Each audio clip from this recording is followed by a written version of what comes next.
예, 감사합니다. 오늘 본문 보시겠습니다. 마태복음 5장 10절 되겠습니다. 팔복의 8번째 마지막 편이 되겠는데요. 마태복음 5장 10절 다 같이 읽어봅니다. 시작.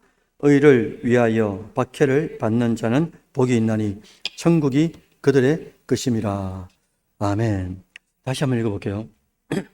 의를 위하여 박해를 받는 자는 복이 있나니 천국이 그들의 것입니다. 어디서 들어보지 않으셨습니까? 천국이 그들의 것입니다. 이게 어디에 있었습니까? 그죠? 처음에 있었죠. 심령이 가난한 자는 복이 있나니 천국이 그들의 것이며 이렇게 되어 있잖아요. 오늘은 박해 속에 요동치 않는 믿음, 결국은 이제 믿음을 이야기하는 건데 어떻게 박해 속에서 우리가 요동치 않을 수 있을까라는 걸 전하려고 합니다. 신약 성경의 첫 번째 성경이 마태복음이잖아요. 마태복음 1장에서는 예수님의 족보가 쭉 소개됩니다. 그리고 또 2장에서는 아기 예수가 탄생하죠. 그리고 헤롯이 아기 예수를 죽이려고 하니까 애굽으로 피신을 합니다. 피신 갔다가 헤롯이 죽었다는 소식을 듣고 다시 이스라엘 예루살렘으로 돌아옵니다. 그리고 3장에서는 세례 요한이 회개를 선포하고 그 세례 요한으로부터 예수님이 세례를 받죠. 그리고 4장에서는 40일 동안 금식하고 난 이후에 성령께 이끌려 가지고 어디로 나갑니까? 광야로 나가죠. 광야에 누가 기다리고 있는 겁니까? 마귀로부터 시험을 받았는데 뭐로 이기셨어요? 말씀으로 이기시고, 그리고 난 이후에 사건이 하나 터집니다. 세례 요한이 죽었다는 소식을 듣습니다. 그 소식을 듣자마자 이제 그때부터 공식적으로 주님께서 이제 하나님의 나라 공무원으로서 역할들을 이제 시작하게 되는 거죠. 이스라엘 저 북쪽으로 쭉 올라가면은 갈릴리라는 동네가 있습니다. 갈릴리 호수, 게네사렛 호수, 긴네렛 호수, 뭐 여러 가지 단어를 같이 쓰는데, 하여튼 갈릴리 그 지역에 제자들을 이제 부르시죠. 왜? 어부였었기 때문에 제자들을 부르고 본격적으로 주님께서 이제 세 가지 사역을 합니다. 그게 뭐냐? 마태복음 4장 23절 같이 한번 보실까요? 다 같이 읽어봅니다. 시작. 예수께서 온 갈릴리에 두루 다니사 그들의 회당에서 가르치시며 천국 복음을 전파하시며 복음 중에 모든 병과 모든 약한 것을 고치시니. 제가 밑줄 끊었는가요? 첫 번째 뭐라고요? 지금 이 본문을 보는 타이틀이 뭡니까? 예수님이 공생애 중에 하신 세 가지 사역이 있다고 그랬죠. 하나는 티칭입니다. 두 번째는 프리칭, 세 번째는 힐링이 그라고 하거든요. 첫 번째는 가르치시고, 두 번째는 복음을 전파하시고, 세 번째는 뭡니까? 고치시는데 뭐라고 되어 있습니까? 4장에 모든 병과 모든 약한 것을 전부 다 고쳤습니다. 못 고친 게 없었습니다. 그죠? 그리고 또 그 다음에 보면은 귀신 들린 사람들, 또 간질, 그 다음에 중풍병자들, 이런 사람들까지 다 이제 고치신 거예요. 고치다 보니까 갈릴리에서 그 왼쪽으로 어디입니까? 오른쪽으로 아수르, 시리아 뿐만 아니라 저 밑에 예루살렘, 그 다음 유다까지도 엄청난 소문이 나버린 거예요. 그러니 그 소문을 듣고 병든 사람, 귀신 들린 사람 얼마나 많이 오겠습니까? 갈릴리로. 그때 이제 주님께서 5장으로 넘어갑니다. 5장으로 넘어가면서 5장, 6장, 7장을 뭐라 그럽니까? 산상순이라 그러거든요. 산상순 중에서도 제일 먼저 하신 게 뭡니까? 팔복입니다. 팔복. 그러니까 지금 사건이 이렇게 전개되는 거예요. 동선이. 그러니까 1장, 2장, 3장, 4장 끝이 나고 5장에 탁 넘어와서 많은 사람들이 고쳤다는 소식을 듣고 사방팔방에서 다 이제 갈릴리로 모인 겁니다. 그때 예수님께서 축복산 뭐 여러 가지 산 이름이 있는데 하여튼 갈릴리 그 근처의 산에서 이제 백성들을 쫙 모아놓은 겁니다. 엄청나게 모인 거예요. 그때 예수님이 산상수훈의 말씀을 시작하는데 그 첫 번째가 팔복입니다. 그러면서 천년 듣도 보도 못한 말씀, 심령이 가난한 자는 복이 있는데, 이러시면서 막 이상한 말씀을 이제 하는 겁니다. 자, 이제 오늘 본문을 준비하면서 또 궁금한 게 생겼어요. 이제 궁금하면 공부한다 아닙니까? 모르면 또 물어야 되는 거고. 왜 주님께서 산상수훈 이렇게 수많은 구절들이 있는데 5장, 6장, 7장 핵심 이 장인데 그 장에서 왜 하나님께서 팔복을 제일 선두에 뒀을까? 그죠? 팔복을 왜 제일 앞에 뒀을까? 라고 좀 공부를 해봤습니다. 그랬더니, 뭐라고 하시냐니까, 여러 가지 이유가 있습니다. 물론 그전에도 뭐라고 했냐니까, 복음이 있습니다. 회개하라, 천국이 가까웠다. 세례요한도 그렇게 말씀하셨고, 예수님께서도 이제 그렇게 말씀하신 적은 있었어요. 이게 회개하라, 천국이 가까웠다. 이 말씀 자체가 엄청나게 심플하고 엄청나게 명료한 복음이거든요. 근데 그 복음의 연장선상에서 팔복을 통해 가지고 말씀하고 싶은 게 있었습니다. 이게 제일 중요합니다. 그게 뭐냐니까 이 팔복의 전체 내용은 하나로 깨지거든요. 그게 뭐냐니까 이 땅의 가치가 아니고 아까 권사님 기도해 주셨는데 이 땅의 가치가 아니고요. 하늘의 가치를 가지고 살아가는 존재가 누구냐라는 걸 묻는 겁니다. 네가 누구냐 이거죠. 지금 말씀을 우리가 백성들 막 모였지 않습니까? 제자들도 있고 종교 지도자 다 모였지 않습니까? 모인 그 자리에서 주님께서 딱 하시는 핵심의 말씀이 뭐냐니까 너희들은 제발 세상의 가치를 가지고 살지 말아요. 돈의 가치, 권력의 가치 이런 가치를 가지고 살지 말고 뭐를 가지고요? 예, 시작과 끝이 아까 천국이라 말씀드렸잖아요. 첫 계명도 8개 마지막도 천국이 너희 거라 그랬단 말이죠. 천국으로 시작해가 천국으로 끝나는데 다시 말씀드리면 하늘나라에 이 가치를 가지고 영원한 가치를 가지고 살아가는 존재가 돼야 된다. 이걸 이제 주님께서 말씀하시고 싶었던 거죠. 또한 팔복은 기독교 윤리의 출발이에요. 기독교 윤리. 또한 예수님을 따르는 제자들이 가져야 하는 인격적 성품을 말합니다. 심령이 가난하고 화평하고 뭐 이런 거 있지 않습니까? 예수님의 인격을 성령을 통하여 그대로 이제 우리가 배워가야 되는 거죠. 그 다음에 제자라고 말하는 예수님을 따르겠다고 말하는 그 팔로워들이 우리 같은 이제 팔로워들이 삶의 기본적 태도가 뭐냐? 팔복이라는 거죠. 그런 점에서 너무난 이 복음이었기 때문에 제일 먼저 이 여러 가지 이유를 가지고 주님께서 산상수훈 가운데 그것도 천지에서 다 모인 사람들을 두고 제일 먼저 이 세상의 가치가 아닌 하늘의 가치를 말하니까 이들이 좀 듣기에 좀 독특한 말씀이란 말이에요. 평상시에 뭐 제사장이나 그다음에 뭐 서기관이나 바리새인이나 대제사장들이 가르친 격이 수준이 너무 다른 거였어요. 왜? 땅의 것이 아니었기 때문에 땅의 시선을 하늘로 그대로 직선적으로 맞추기 위해서 주님께서 그 말씀을 하셨단 말입니다. 오늘이 팔복에 대한 마지막 시간인데 팔복에 대한 오해를 풀고 오늘 마지막 이제 박해에 대한 말씀을 전하려고 합니다. 여러분 팔복에 대한 오해에는 뭐가 있을까? 먼저 팔복에서 말하는 이 복이 있죠. 복을 헬라어로 뭐라고 그러냐니까 마카리오스라 그럽니다. 마카리오스라 그러는데 이 뜻이 되게 좀 뭐랄까 의미가 있었어요. 마카리오스의 뜻은 뭐냐니까요. 단순하게 감정적인 이 복이 말하는 거 아닙니다. 이게 아니고 그럼 뭐냐? 하나님과의 올바른 관계에서 오는 영적인 만족감 이걸 말해요. 마카리오스가. 그러니까 팔복에서 네가 복이 있다 계속 복을 이야기하면서 그 복이 마카리오스를 말하는데 그게 뭐라고요? 하나님과의 올바른 관계에서 오는 영적인 만족을 말한다는 거예요. 이 말씀 자체가 완전 다르지 않습니까? 그죠?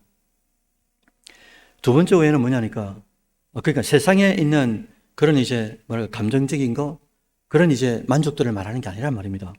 두 번째 오해는 심령의 가난, 애통하는 거, 온유한 거 이게 인간이 노력하면 성취할 수 있는 것이냐? 아니라 이거죠. 도덕적 덕목도 아니라는 겁니다. 오직 하나님의 은혜로 가지게 되는 예수님의 성품일 뿐만 아니라 성령의 열매로 우리에게 주어지는 것이다. 이걸 이제 우리가 알아야 된다는 거죠. 그래서 이 밤에 여러분들 산상수훈 중에 팔복을 듣는 그 현장에 자료들을 찾아보니까 세 부류로 나눌 수 있다 그래요. 뭐 수리아에서도 받고 예루살렘 많이 왔지 않습니까? 거기에는 딱 세 가지 종류의 부류의 사람들이 모였습니다. 첫째는 종교 지도자들, 대제사장, 바리새인, 서기관, 뭐 사두개인 이런 류의 사람들, 좀 믿는다고 하는 사람들, 그것도 계급 자체가 백성들이 아니라 일반 서민이 아니라 하나님을 믿는다고 하는 사람들이 많이 모였어요. 두 번째는 뭐냐니까 일반 서민들, 백성들 이분들이 많이 모였습니다. 자, 세 번째는 누굴까요? 맞습니다. 그러니까 그 전에 아까 말씀드렸잖아요. 갈릴리에서 그죠? 제자들 부르지 않습니까? 사장에서 부르고 난 뒤에 5장으로 넘어오는 거거든요. 그러니까 이 세 부류가 다 있는 거예요. 그런데 이 세 부류가 있는데 중요한 것은 이 듣는 사람들 중에 이렇게 느끼는 사람이 있는 거예요. 말씀이 다르긴 다른데 어떻게 하는 거지? 어떻게 사는 거지? 뭐 이런 분도 있을 거고요. 종교 지도자, 왜 그들은 교만하고 거만하기 때문에, 그죠? 자기들의 입지가 예수님에게 다 쏠리니까 어떻게 되겠습니까? 마음이 컬컬해지지 않겠습니까? 그러니까 종교 지도자들은 어떤 마음으로 듣겠어요?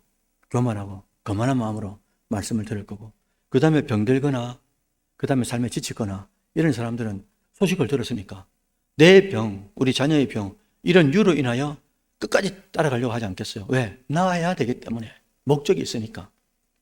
그리고 또 들으면서 와, 저런 사람도 있구나 라고 느끼고 실제로 주님을 따라가는 사람도 있을 겁니다. 끝까지, 그죠? 이게 문제는 그런 사람도 있구나라고 그치면 이게 목적이 흐려지는 거예요. 그래 되면 뭐가 되냐니까 세상의 교양이 되어버리는 거예요. 예수님의 말씀이 말입니다. 그래서 주님의 말씀하신 이 팔복을 주신 이유의 핵심은 세상의 가치관과 천국의 가치관 사이에서 어떤 가치관으로 태환이 네가 어떤 가치관으로 살 것인지 결단을 촉구하는 주님의 말씀인 거예요. 그 당시에도 말입니다. 못 알아들어도 뭔가 있다라고 믿고 계속 달려갈 길을 달려오라 이거죠. 그러면서 달려오면 어떻게 합니까? 6장, 7장, 8장, 9장, 10장 하면서, 그죠? 주님께서 이제 인도하신다 이거죠. 그런 결단의 촉구를 가지고 우리가 말씀을 들어야 된다. 우리도 똑같이 말이죠. 자, 그러면 팔복 중에 8번째에 어떤 사람이 어떤 복을 받게 되느냐 봤더니 8번째 의를 위하여 박해를 받는 자가 주어입니다. 의를 위하여 박해를 받는 자는 어떻게 된다고 했습니까? 천국을 가지게 된다는 거예요. 여기서 여러분 의가 나오죠. 의를 위한 박해라고 말할 때 이 의가 어떤 걸 말할까? 제가 3가지를 한번 적어봤습니다. 한번 보실까요? 첫 번째는 뭡니까? 복음을 전하다가 받는 고통. 이 의 맞죠? 그죠? 의라는 건 하나님의 뜻을 따라 사는 거니까. 두 번째는 뭡니까? 우상에게 절하거나 불의와 타협하기를 거부하기 때문에 오는 마찬가지 신사참배도 그렇고요. 그러니까 많은 우리 고신측의 선배들 그런 분들 다 이렇게 그 순간에 그냥 반대하는 것 때문에 죽는 것 아닙니까? 세 번째는 신앙 때문에 사회적으로, 정치적으로, 혹은 경제적으로, 물질적으로, 건강적으로도 마찬가지고요. 통제를 받는 고난이 있을 수가 있잖아요. 결국 의를 위한 박해라는 것은 하나님의 계명을 지킴으로 받게 되는 고통, 고난, 이 고초들을 말하는 거다라는 거예요. 그런데 여러분, 여기서 너무 중요한 분별력이 필요합니다. 이게 뭐냐니까 나의 잘못으로 인해 박해를 의를 위한 박해로 착각하면 안 된다는 거예요. 지금 들으신 거죠? 내가 잘못해가지고 그래서 박해가 왔는데, 고난과 고초가 왔는데, 근데 이걸 내가 해석하기를 어떻게 해석하는 겁니까? 의를 위한 박해로 오해하고 착각하면 안 된다는 거예요. 예를 들어 볼게요. 한번 띄워주실랍니까? 보십시오. 나의 이기적인 생각으로 일하다가 잘못된 겁니다. 그리고 내 게으른 거 공부해야 되는데 공부 안 하고, 그죠? 그리고 내가 노력을 해야 되는데 노력을 안 한 거예요. 그렇게 돼서 결과가 어려운 현실이 다가온 거예요. 또 3번에 보면 나의 참지 못한 이 성격, 성질, 기질 있지 않습니까? 참을 수 있음에도 불구하고 그 자리에서 팍 하고 터져버린 거예요. 그리고 분내고, 그죠? 이런 것들로 인해서 관계성이 완전히 금이 가거나, 그죠? 깨져버린 경우. 이런 것을 의를 위한 박해라고 말하지 말라 이겁니다. 그렇게 말하면 안 된다는 거예요. 이것에 대한 성경적인 예도 대단히 많은데 그 중에서 제가 하나를 소개시켜드리면 북이스라엘에 이 선지자가 있었습니다. 이 나자가 붙는 사람입니다. 나중에 우리가 성경 배우게 될 때 다 할 텐데 요나 또 나자가 붙는 선지자 누가 있을까요? 나홈이죠. 이분들은 어디요? 북이스라엘의 선지자로 하나님께서 세우셨어요. 그래서 북이스라엘 선지자 중에 여러분들 이 어느 존재, 뱃속에 들어간 존재 있죠? 누굽니까? 여러분, 왜 뱃속에 들어간 겁니까? 여러분, 요나가 의를 위하여 박해받는 자라 그랬잖아요. 의는 하나님의 뜻입니다. 요나가 하나님의 뜻을 정확하게 알았어요. 뭡니까 그게? 야야야, 아수르의 수도 어디입니까? 니느웨에 가가지고 회개의 말씀을 선포해라, 이렇게 말씀을 들었습니다. 이거 확실하게 하나님의 뜻을 알았어요. 의가 뭔지를 알았습니다. 근데 요나는 어떻게 합니까? 절대로 니느웨로 갈 마음이 없었습니다. 이거 왜 그런 겁니까? 왜냐하면은 니느웨는 이 유대민족 이스라엘 백성들 입장에서 볼 때는 진짜 원수 중에 원수였습니다. 너무 이제 괴롭힘을 많이 당했으니까요. 그 아수르의 수도인데다가 그런 니느웨가 어떻게 된다고요? 하나님의 긍휼과 자비를 받아가지고 하나님 품으로 다시 돌아온다 하니까 그렇게 고통을 많이 받은 우리가 그럴 수가 없다 이거죠. 그죠? 그래서 이 요나의 마음속에 뭐가 있었던 겁니까? 절대로 안 된다 이거죠. 이게 누구 고집입니까? 요나의 고집인 거죠. 그래서 이 요나의 마음속에는 항상 저 나라는, 일본은 우리처럼 말이죠. 일본은 어떻게 돼야 된다고요? 다시 지웁니다. 니느웨는, 아수르는 어떻게 돼야 된단 말입니까? 망해야 된다는 게 팽배했던 거예요, 머리에. 그러니까 하나님의 의를 정확하게 알면서도 이게 스며들지가 않는단 말이죠. 그런데 느닷없이 하나님께서 이스라엘을 짓밟은 원수의 나라, 그것도 그 나라 가가지고 회개를 선포하라니까 여기에 이 요나라는 친구가 어떻게 하면 반기를 확 들어버리는 겁니다.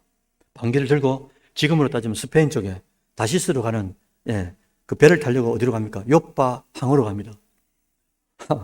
요빠 항으로 갔는데 너무 재밌는 사건이 생긴 거예요. 요나서 1장 3절 한번 보시겠습니까? 다 같이 한번 읽어주시죠. 시작.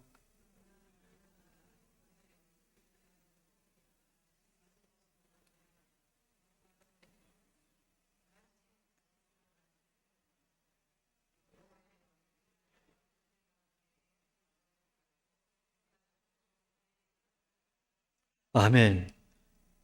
오늘 본문 전체 줄거리를 잡을 때 오늘 이 구절에서 제일 중요한 단어가 뭐냐면요. 마침. 저도 대학원 다닐 때 어느 교수님이 오셔가지고 이걸 설교하시는데 와, 이렇게 풀어주시더라고요. 여러분 한번 들어봤을 법한 이제 설교입니다. 그 요나가 여호와의 얼굴을 피했죠. 그래 일어났습니다. 그리고 행동에 옮깁니다. 다시스로 뭐 한다고요? 도망하려 간 거예요. 하나님의 의를 알면서 또 도망하러 가는 겁니다. 욥바로 내려가서 욥바 항구로, 그죠? 욥바 항구로 내려갔더니 그때 뭐라고요? 마침 다시스로 가려고 했는데, 스페인으로 가려고 했는데 다시스로 가는 배가 곧 탁 정착해 있는 겁니다. 출발하려고. 자, 여러분들, 그러면 우리는 이런 상황에 맞닥뜨린 겁니다. 우리가 이런 상황에 딱 맞닥뜨렸으면 우리는 이걸 어떻게 해석할까요? 야, 봐라. 하나님께서도 나에게 이 길을, 그죠? 허락하지 않느냐? 얼마나 좋습니까? 왜? 상황 자체가, 그죠? 우연 같은 필연적으로 이 상황이 펼쳐진 거예요. 내가 그렇게 맞는 것도 아니고, 삼남한상 하나님이 주관하시는데, 딱 가려고 하는데, 그죠? 딱 만나게 하시는 거 아닙니까? 그 하나님께서 이렇게 준비하시는 것 아니냐라고 자기를 변호하지 않겠어요? 그러면 안 된다 이거죠. 여러분, 세상 사람들이 이런 성도, 우리가 직장에서 일을 하고 캠퍼스에서 그죠 공부하고 막 어울리지 않습니까? 어떤 공동체든지. 근데 쭉 살다가 이렇게 발언하는 옆에 교회를 다니는 사람을 본 거예요. 그 세상 사람들이 이걸 그렇게 해석하는 이 믿는 사람을 보고 뭐라고 생각하겠습니까, 여러분들? 이렇게 생각하는 거예요. 자기 자신을 위해 하고 싶은 대로 해놓고, 자기를 위해서 하고 싶은 대로 해놓고 그것을 하나님이 하셨다라는 식의 억지를 부린다 이거예요. 그 세상 사람들이 속으로는 뭐라 하겠습니까? 부장이고 상무고 뭐 사장이고 이러려니까 말은 못하고 속으로는 뭐라 하는 겁니까? 웃어요. 그런 하나님을 믿는 거구나. 뻔히 아는데, 뻔히 다 봤는데, 자기 자신을 위해서 그렇게 해놓고 그거 하나님께서 그렇게 해주셨다고 그렇게 말을 하니 믿지 않는 사람들이 볼 때 이게 진짜 비웃는단 말이죠. 그래서 요나가 그 이후에 다시스로 가는 배가 어떻게 됩니까? 자초하게 되죠. 그때 요나가 감사하게도 깨닫습니다. 그래서 그 많은 사람들을 두고 뭐라 합니까? 이런 가만히 있었어. 가만히. 하나님이 나 때문에 그런 거니까 나를 어떻게 하라고요? 그래서 아까 누구한테 들어간다고요? 거기 뱃속에 들어가가지고 툭 뱉었더니 그저 이제 나오게 되는 거죠. 물론 나와가지고 덩굴 사건도 있고 막 불평하고 원망하고 하면서도 결국에는 이제 가게 된다는 거예요. 사랑하는 여러분들, 이 우리가 최소한 내가 받는 고난 그리고 내가 받는 고통, 내가 받는 고초가 이게 내가 잘못해서 오는 징벌인지 아니면 팔복에 말하고 있는 복 있는 잔지 하나님께서 베푸신 축복이신지를 이게 우리가 좀 알아야 되지 않겠습니까? 그래서 내 삶에 어려움이 봉착을 했는데 현실적으로 어려움이 왔어요, 내 삶에. 그럼 이것을 어떻게 징벌과 축복인지를 알 수 있을까라는 겁니다. 한번 말씀드려 볼게요. 네 가지 정도가 있는데 첫째는 내가 이제 이 말씀을 따라 살았는지를 체크해 보셔야 되는 거예요. 이게 무슨 말이냐? 내가 하나님 말씀을 따르고 정직하게 살다가 불이익을 당한 겁니다. 그럼 이게 뭐가 되는 겁니까? 의를 위하여 받은 핍박이 되는 거죠. 왜? 그 과정이 뭡니까? 나의 입신양면이 아니고 부귀영화가 아니라 하나님 말씀을 따라가고 힘들고 지치지만 여러분처럼 말이죠. 오늘도 일하다가 오시고 다 그리고 오신 거 아닙니까? 피곤한 몸을 이끌고 그럼에도 불구하고 예배의 자리에 기도의 자리에 여러분 오신 거잖아요. 이게 정직하게 살려고 하고 그죠? 불이익을 당하는 것 이게 뭐냐? 의를 위한 핍박이다. 그런데 거짓말이나 실수로 인해 신뢰를 잃고 어려움이 겪는다. 이건 뭡니까 여러분들? 이건 징계인 거죠. 하나님의 뜻이 아니니까 의의 길을 간 게 아니잖아요. 두 번째는 이 성령의 내적 증거라 그럽니다. 양심의 상태를 살펴보는 거예요. 이 내적 상태를 살펴보는데 보통 이제 이렇게 말하는 거예요. 하나님의 뜻대로 살고 있음에도 어려움을 겪는 거예요. 내가 지금 하나님의 뜻대로 살고 있는데 그럼에도 불구하고 어려움을 겪는다. 그럼에도 불구하고 내 마음속에 평안함이 있다. 우리 이런 표현 많이 들어봤잖아요. 피곤하고 힘들고 어렵고 물질적인 문제, 건강의 문제 여러 가지가 생겼는데 그 생긴 이유는 내가 하나님의 뜻을 따라가다가 생겨버린 거예요. 그런데 그렇게 생기면 보통 우리는 어떻습니까? 마음이 좀 컬컬하고 그럴 텐데 마음이 희한하게 편한 겁니다. 이게 물질의 손해, 건강의 손해, 많은 손해가 있음에도 불구하고 내 안에 영적 레이더 자체가 평안하단 말은 무슨 말입니까? 이건 의에 대한 핍박이다라고 보시면 되는 거죠. 그런데 여전히 양심에 가책이 되고 이래가다 큰일 나겠는데 이거 이 정신 바짝 차려야 되는데 라는 이게 뭐 경각심이라 그럴까? 이 자꾸 이렇게 좀 울리는 거 이게 계속되면 하나님께서 많은 겁니까? 이게 지금 계속 경고성의 양심에 발언을 하신다는 거죠. 세 번째는 어려움 이후에 삶의 열매를 체크해 보시면 됩니다. 의를 위한 핍박이라면은 여러분 의를 위한 핍박이죠. 그런데 결국은 요셉처럼 됩니다. 하나님이 그 열매를 맺게 해요. 그런데 그 과정은 질척거립니다. 누명도 쓰고요. 감옥에도 들어가고요. 막 이런 일들이 일어나거든요. 그런데 결국에는 어떠느냐? 그 열매가 반드시 의를 위한 핍박이었기 때문에 하나님께서 하나님의 속성상 거짓말을 할 수가 없어요. 물론 시기적으로 시점적으로 이게 이땐가 저땐가 그건 알 수 없지만 반드시 하나님의 속성상 말씀하신 약속을 이루셔야 되는 분이기 때문에 의를 위하여 핍박을 받아서는 반드시 그 심령에게는 성장이 따라오게 됐어요. 그러니까 오늘 말로 하면 제목으로 말하면 흔들리지 않는 믿음으로 점점 나아가게 돼 있단 말입니다. 다른 말로 하면 하나님께 점점 더 밀접한 관계, 친밀한 관계를 이루어지게 된다라는 거예요. 그런데 징계라면 만약에 징계라면은 신앙의 성숙이 있겠습니까, 여러분들? 신앙의 성숙보다도 어떤 마음이 드냐면요, 점점 이렇게 하나님의 뜻을 따라가지 않고, 그죠? 어려움 이후에도 하나님을 찾지 않으니까 이 어려움을 통하여 점점 이제 불평하고 원망하고 남 탓하고 이런 일들이 많이 이제 일어나게 된다는 거예요. 마지막 네 번째는 다른 성도의 이 뭐랄까 이 선후배들, 믿음의 선후배들 있지 않습니까? 그 선후배들의 이 상담과 조언을 통해서도 분별할 수 있다라는 거예요. 우리 교회 안에도 여러분들, 저는 잘 모르지만은 있을 것 아닙니까? 믿음의 선후배들이. 그리고 이 문제를 가지고 믿음의 선배한테 찾아갑니다. 그걸 믿을 만한 사람한테 찾아가가지고 상담을 해보는 거예요.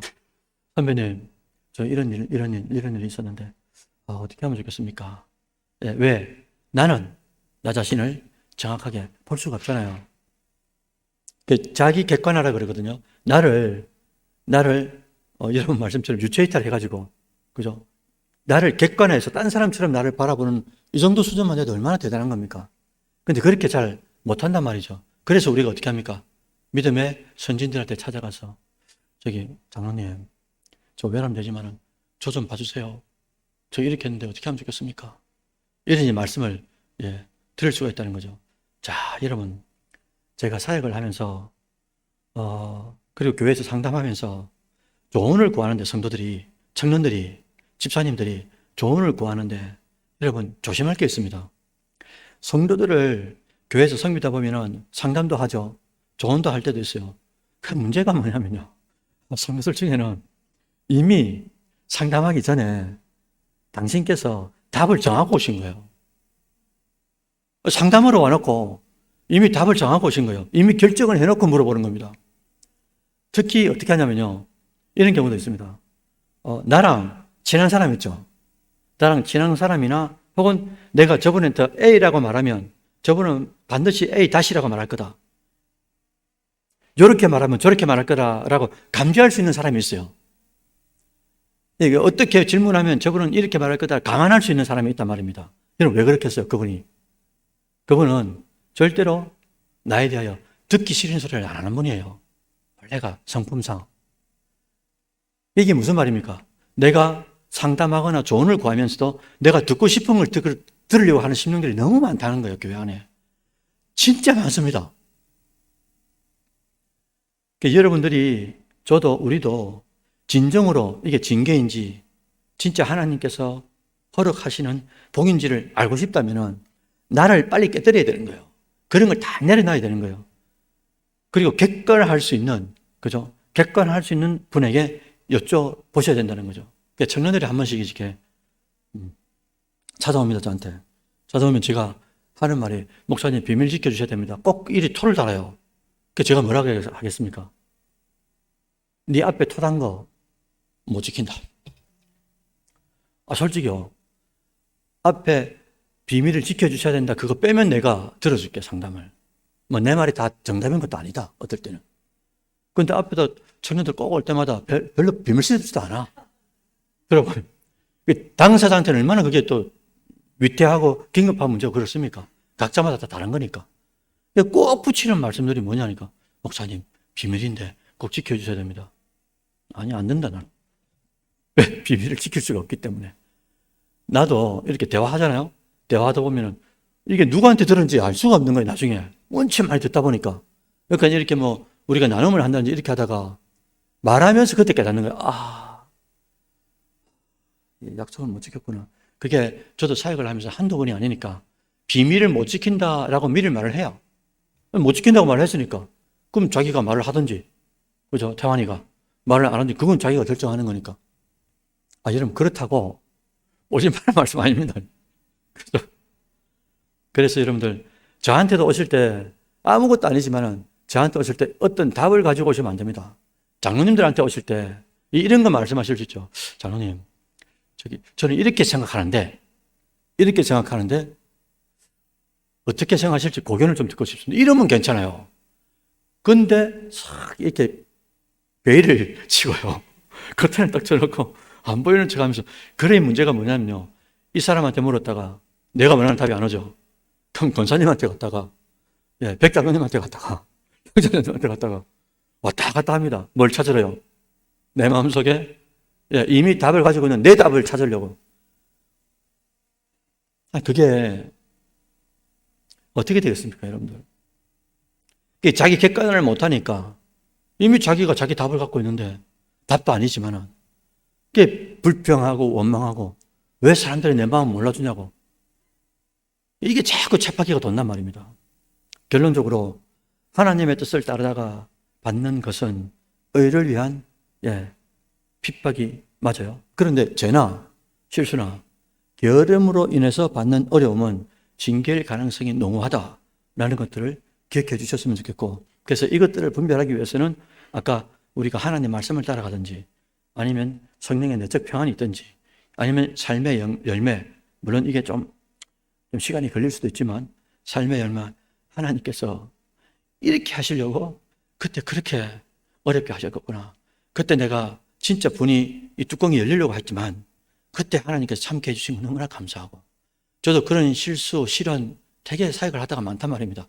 안 해도 되는데 그렇게 내가 좀 엄격하게 해야 되겠다라는 마음을 먹고 말을 했는데 상처가 돼버린 거예요. 그 사람은 지울 수 없는 상처가 되는 경우도 있더라고요.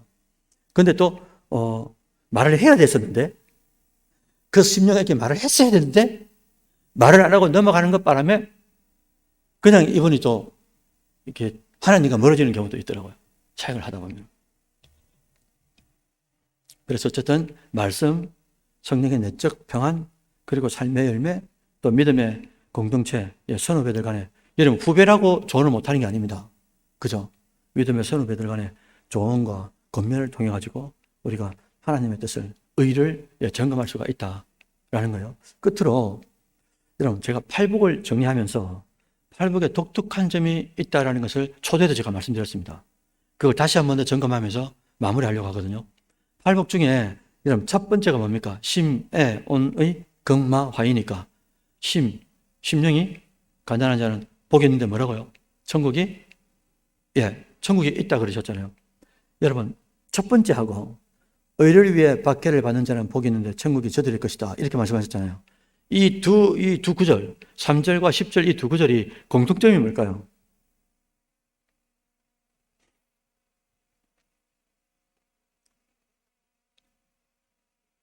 저 둘 다 말씀드렸죠? 둘 다 뭐라고요? 둘 다 천국으로 시작한다는 거예요. 그리고 마무리가 천국으로 끝납니다. 팔복 자체가 천국으로 시작해서 천국으로 끝나요. 그래서 예수님께서 수많은 산상순에서 말씀하실 게 있는데 그 가운데 팔복을 선두에 둔 게 뭐라고요? 너희들 지금 머릿속에 들어있는 세상의 권력, 부 이런 가치로 사는 게 아니라 이거예요. 천국의 하늘나라의 가치로 사는 것을 말씀하기 위해서 이걸 가지고 왔다고 말씀드렸죠. 특히나 그 역사적 사건이 뭡니까? 로마의 식민지로 있는 거 아닙니까? 그때 한창 유행했던 나라가 뭐냐니까 팍스 로마거든요. 로마의 평화, 그러니까 한 80년 정도가 로마 그 당대에 평화 하는데 어떤 평화입니까? 권력으로, 힘으로, 물질로, 그러니까 세상 끝으로 다스리고 있었던 거예요. 이걸 꽉 프레스를 누리고 있었던 거죠. 주님이 오셔가지고 뭐라는 겁니까? 그러니까 제자들도 그렇고 베드로도 요한도 그 중간 중에 뭐랍니까? 주님, 나중에 저 왕으로 올라가실 때 한 자리 달라고. 베드로도 요한도 핵심 주축들이 그렇게 이제 정치적인 왕으로 생각하고 있었다는 거예요. 그게 이제 팍스 로마였단 말입니다. 로마의 평화가 무엇으로 다스리냐 이거죠. 아니다 이게. 세상의 평화가 그것으로 다스려지는 게 아니고 위로부터 주시는 샬롬이 있어야 되는데 이 평안이 하나님으로부터 오신다. 그 평안이 뭐냐라는 것을 심에 오니 극마화이 8개 쫙 이제 믿는 사람에게 있어야 될 인격적인 요소, 그리고 삶의 태도로 나타나야 되는 그런 요소, 결국 보니까 예수님의 삶이 그것이었고 성령의 열매가 그것이라는 것을 깨닫고 나중에서야 깨닫고 제자들이 그 길을 마지막에 어떻게 하는 겁니까? 자기 목숨을, 베드로 같은 경우는 십자가 꼭 그죠? 내가 어떻게 주님처럼 십자가에 바로 박혀가 죽냐 이거예요. 그 정도까지 죽음을 앞두고 있는 심령들이 예수님을 마지막 생각하면서 내가 어떻게 그렇게 예수님처럼 죽을 수 있냐 이거예요. 그럼 바짝 엎드리는 겸손이 어디서 나오느냐? 처음부터 그렇게 되는 게 아니고 살아가면서 그죠? 만들어져 가는 거잖아요. 만들어 가는 거죠. 이제 제가 이제 공고를 나왔으니까 기계과에서 뭐라 그러냐면 이 몰딩한다 그러거든요. 이렇게 부드럽게 만드는 거 있지 않습니까? 부드럽게. 그렇게 성령께서 우리 안에 오셔가지고 단추만 탁 눌리면 뭐 심령이 가난한 자가 되고 이런 게 아니잖아요. 인격적 요소이기 때문에 그 가운데 시간과 세월과 그죠? 시행착오를 거치면서 우리가 그렇게 만들어져 간다라는 거예요. 그래서 오늘 본문에 팔복 첫 번째와 마지막 공통점이 뭐냐? 천국으로 시작해가지고 팔복은 천국으로 끝난다라는 게 공통분모입니다. 두 번째는 대단히 중요한 내용인데요. 이걸 제가 마지막에 말씀드리고 싶었습니다. 다음 주 수요일날 제가 물어볼 겁니다. 이거 둘 다 여러분 한번 보실래요? 보시면 심이죠. 심령이 가난한 자는 복이 있나니 천국이 그들의 것이며 이렇게 돼 있죠. 서술을 잘 보십시오. 두 번째는 애통하는 자는 복이 있나니 그들이 위로를 받을 것이며. 자, 뭐가 다를까요, 여러분들? 세 번째는 온유한 자는 복이 있는데 그들이 땅을 기업으로 뭐 한다고요? 받았습니까? 받은 겁니까? 받을 겁니까? 다시요. 과거에 받았습니까? 받은 겁니까? 받을 겁니까? 그럼 무슨 시대입니까, 이게? 여러분, 첫 번째 천국 이야기할 때, 마지막 8번째 천국 이야기할 때는요, 현재형을 말해요. 근데 나머지 두 번째, 세 번째, 네 번째, 다섯, 여섯, 일곱 번째까지는 뭡니까? 전부 다, 미래형으로 기록하고 있다라는 거예요. 여러분, 주님께서 친히 팔복을 주신 핵심 이유가 뭘까? 왜 그런가? 여러분, 천국이 미래에 있는 겁니까? 그럼 천국이 미래에 있는 거 아닙니까? 천국은 낙원하고 다르다 말씀드렸죠. 낙원은 죽으면, 지금 우리가 죽으면 어디 갑니까? 주님께서 재림하시기 직전까지는 중간 시대가 있다 그랬죠.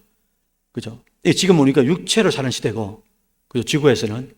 그 다음에 중간 시대가 있죠. 그게 뭡니까? 영으로만 존재하는 것. 근데 예수님이 재림하시면 어떻게 된다고요? 영혼의 세계로 들어가죠. 중간 세계에서 영원한 세계로 들어가는데 그 영원한 세계로 들어갈 때는 어떤 몸을 가진다고요? 부활체와 영혼이 도킹해가 만나가지고 완전한 몸으로 완전한 나라로 들어가는 게 천국이잖아요. 근데 우리가 지금 말씀이 천국과 천국을 이야기하면서 천국은 언제 존재하느냐? 미래에 실제로 존재하는데 시대로 따지면 미래에 존재하는 건데 천국이 어디 있어야 된단 말입니까? 지금 천국이 있어야 되는 거예요. 그래서 심령이 가난한 자는 뭘 가지고 사는 겁니까? 천국을 가지고 사는 게 위로가 되는 거예요. 의를 위하여 핍박을 받죠. 박해를 받죠. 그게 천국이 어디 있는 겁니까? 이 안에 천국이 있기 때문에.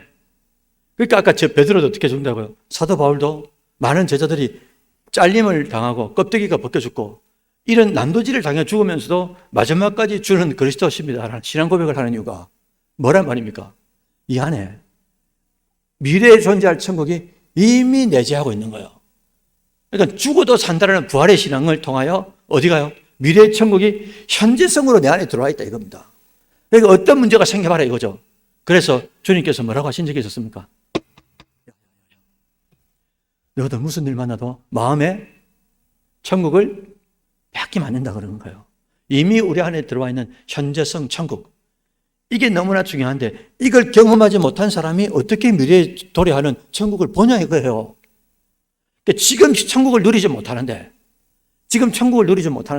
어떻게 나중에는 천국을 누리냐 이거예요.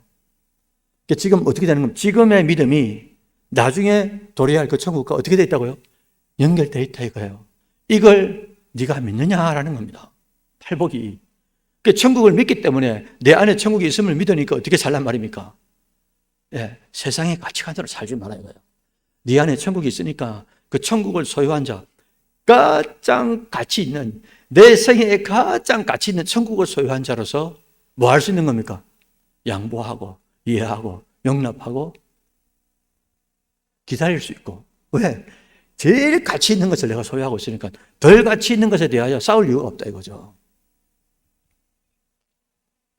그래서 여러분들 주님께서 친히 팔복을 주신 핵심이 뭐냐? 제가 초대에 말씀드렸죠. 예수님을 구원자로 믿고 살아가는 사람들에게 세상의 가치관이 아니라 천국의 가치관 사이에서 어떤 가치관으로 살 것이냐, 네가 진짜 천국을 소유한 자가 맞느냐라는 이 퀘스천을 계속 우리가 현장 속에서 현실에서 물어가는 거예요. 내한테. 천국의 가치관 사이에서 내가 진짜 천국을 소유한 자로서 살아가느냐. 그래서 어떤 문제가 딱 생기죠. 그 문제가 생길 때마다 내가 의를 위하여 핍박을 받을 결단을 할 것인가, 아니면 잠깐 있을, 기도해 주셨지만 잠깐 있을 부귀영화, 잠깐 있을 편안함, 이것을 위해서 의를 버리고 세상 가치를 위해서 할 것인가라는 것을 결단하라 이거예요. 결단하라. 그래야 그 결단한 사람에게는 이 오늘 주님께서 말씀하신 이게 교양 강자가 안 되는 겁니다. 도덕적 의지가 되지 않는 거예요. 부디 여러분들의 남은 생애 가운데 심의 온의 극마화의 이 팔복의 의미가 삶의 선택의 순간에 생각이 나기를 기도할 거고요. 그리고 생각이 났습니다. 아 맞다. 그렇게 살면 안 되지. 화평케 하라 하셨지. 이게 말씀이 탁 떠오를 때 이게 누가 하는 겁니까? 성령께서 생각나게 하시는 은혜를 주시는 거잖아요. 그죠? 생각나게 하시는 생각났어요. 생각났으면 이 천국의 가치관을 가지고 어떻게 합니까? 내 삶에 화평케 안 할 수도 있고 화평케 할 수도 있지만 화평케 하라는 직분자로서 말씀이 탁 떠오르면 그 말씀을 붙잡고 그 현실 속에서 적용하도록 애를 써야 되는 거죠. 그런데 이걸 모르니까 세상 사람이나 믿음이 연약한 사람들은 모르니까 자꾸 화평치 못하도록 내 성격과 성질대로 나오도록 자꾸 이렇게 조정을 한단 말입니다. 환경들을. 그럼에도 불구하고 우리가 이 믿음의 프레임을 정확하게 세우지 못하면, 그죠? 그러니까 적용을 하려고 애쓰거나 힘쓰거나 노력하지 않으면 이게 오토매틱으로 나오는 게 아니기 때문에 그만큼 우리의 인격적인 요소가 필요하다라는 거예요. 그래야만이 흔들릴 수 있는 상황이 오죠. 우리가 신앙생활 하다가. 또 오늘 설교 제목이 뭡니까? 박해가 있을 그때, 에이스 침도 잘 알잖아요. 에이스 침도 어떻게 합니까, 선전? 카피라이트 있던데. 흔들리지 않는 편안함. 맞죠? 그죠? 흔들리지 않는 편안함이 어디서 옵니까? 에이스 침대에서 오는 거 아닙니까? 아무리 옆에서 뛰어도 이 스프링 자체가 제가 침대 박사는 아니지만 그런 거 아닙니까? 그죠? 그러니까 아무리 환경이 막 이렇게 스프링처럼 막 날뛰어도 내가 있는 자리는 천국의 뿌리를 내려놓으니까 날뛰어봐라 이거죠. 아무리 날뛰어봐라 이거죠. 왜? 우리 뿌리 자체가 천국의 최고의 가치를 탁 내려놓으니까 요동치 않는 거예요. 요동치 않는 거예요. 박해가 있음에도 불구하고. 그런 믿음으로 하나님 앞에 남은 여정을 살아가는 여러분들 되시기를 주의 이름으로 축원드립니다. 아멘.